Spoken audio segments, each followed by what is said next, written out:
This is a YouTube video in cooperation with LaYinka Sani. She has a writers group and she asked me some particular questions. The first question she asked is, when you think of a story for children, what comes first, the character or the scenario, the message? That's a tough one.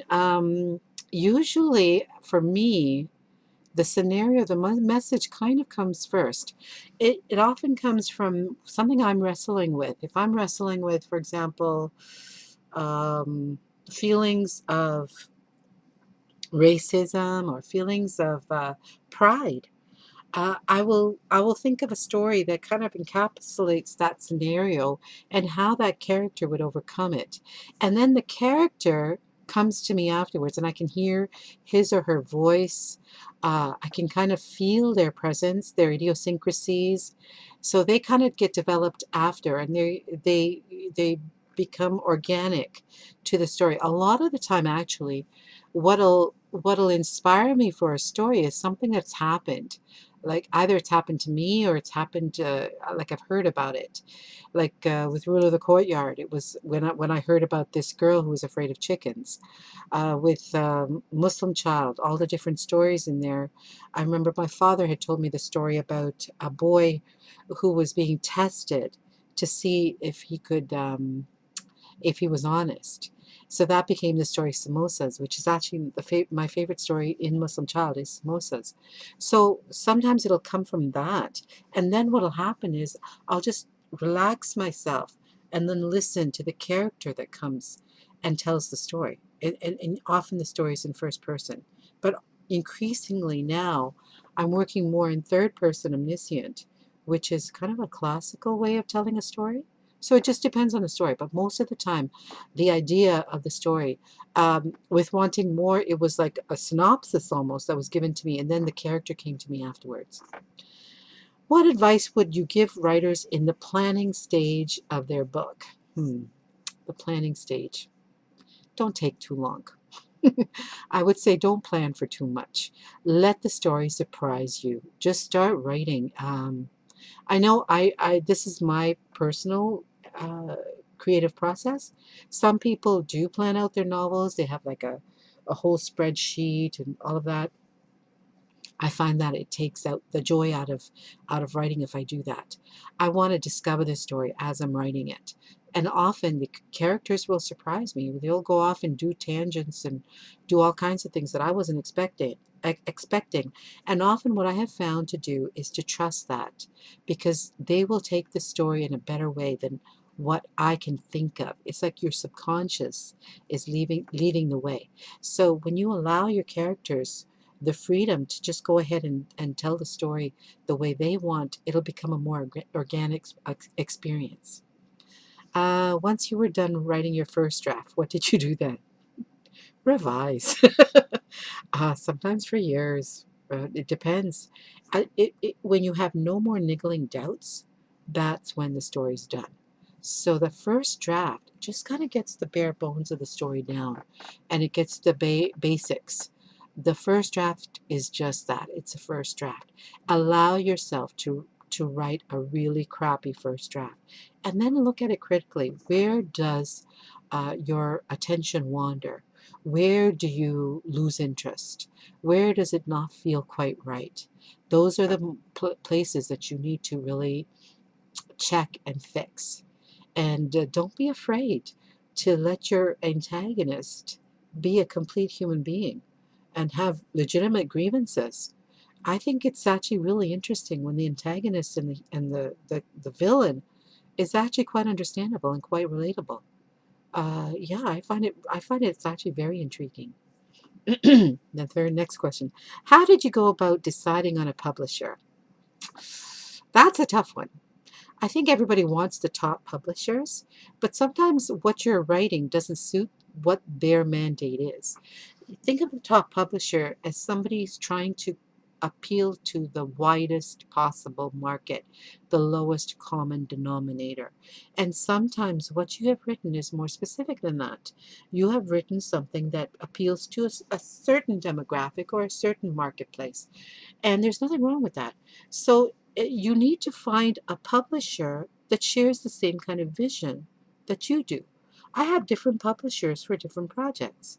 Uh, Mind you, in terms of finding them, I just kind of blindly submitted. I'm one of those authors who really was pulled from the slush pile.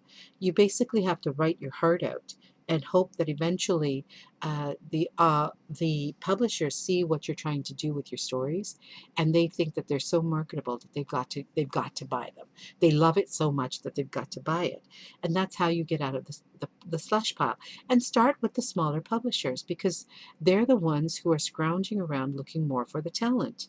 The big ones, they get more submissions than they know what to do with, and they've got lots of talent.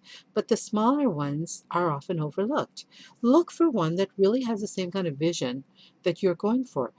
If you want to head for the larger ones, then you're going to need to find an agent, and the agent will submit it for you. But finding an agent can be just as hard as finding a publisher, even harder, especially if you want a good agent.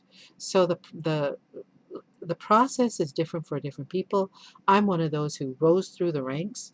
I had read an article one time that said that basically keep writing your very best and you'll write your way up.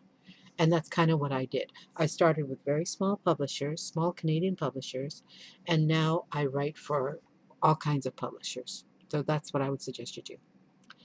How have you grown as a writer since you first decided to put pen to paper? Oh my gosh. How have I grown? That's a good question. I have grown completely. I made probably every stupid mistake you can imagine when I was first starting. I have done so many mistakes that, oh, it's not even funny. How have I grown? Basically, I learned to take myself not so seriously. I learned to take things not personally, that when you get a rejection, it's not personal. They're not trying to hurt your feelings. It's just that they don't feel like your work is right for them. And when they say, I wish you luck and maybe you can find someone else, they probably mean it. um, Mostly, I've learned to, it's not about the fame, it's not about the glory, it's not about even getting published. It's about writing the best story that you possibly can. Really putting your heart and soul naked on the paper. That's what it's about. The more vulnerable you are, the better the story is going to be. You have to give it your all. That's what I've really learned. And still, it's really hard. Don't censor yourself. Even if something looks a little bit uncomfortable, a lot of the best stories are in that uncomfortable, outside your comfort zone. So they're in that uncomfortable realm. What have been the greatest highs and the deepest lows about writing so far? Hmm. The greatest high was probably uh, with Big Red Lollipop. Just the way it took off.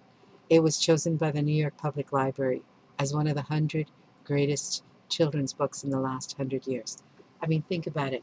I was an ESL student. I could not speak or read English when I first got to Canada, and I became an award-winning author in English, in my adopted language. My first language is Urdu.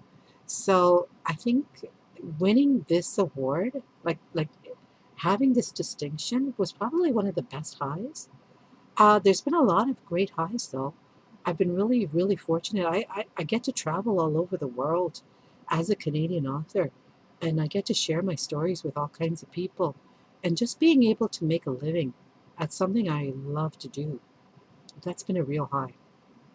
The deepest lows, self-doubt. Uh, uh, After every once in a while, I kind of I kind of fall to the low of self-doubt. You kind of wonder, oh, what am I even doing? Why don't I just go out and get a job? Who do I think I'm trying? What do you think I'm trying to prove? In fact, after Wanting More was published, that was probably the lowest point in my career, because here I had written this book that, I mean, I thought it was right up there in terms of the best literature out there.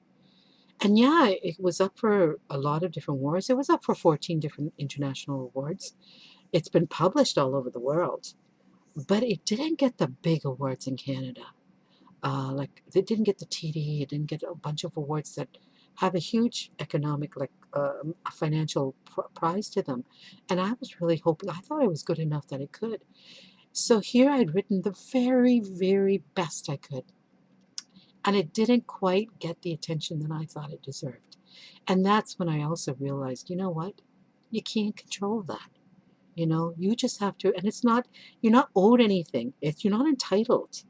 If people overlook a work of yours, it's okay. That's their prerogative. Nothing you can do about it. You can't control the reception of your work. All you can do is is put out your best. That's all you can do.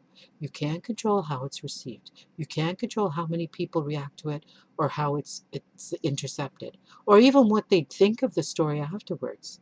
But that story has been published in India, Sharjah, it's in Arabic now, Italy, China, Japan, New Zealand, Australia. It's done amazingly well, and it's earned a lot of money, but it never got the awards that I wanted, the acclaim that I wanted. Uh, Anyways, it never got the huge reception that I really thought it deserved, and that's what I had to learn. That was one of the deepest lows. I almost quit after that happened. And then right after that, Big Red Lollipop went off and it won the Charlotte Zolotau and it won the Golden Kite and everything. That's the book that everybody loved. And that's the book that got all the fame, even though I think Wanting More is actually even better than Big Red Lollipop. So so the highs and the lows are actually kind of interconnected. You can't get to the highs without going through the lows. And you can't go through the lows without getting the highs as well. So just keep the thing about this business is perseverance. You have to keep going, no matter what. You have to keep going. So I hope this answered your questions, LaYinka, and I hope you'll check out my other videos and all my works. Thank you very much for watching and listening.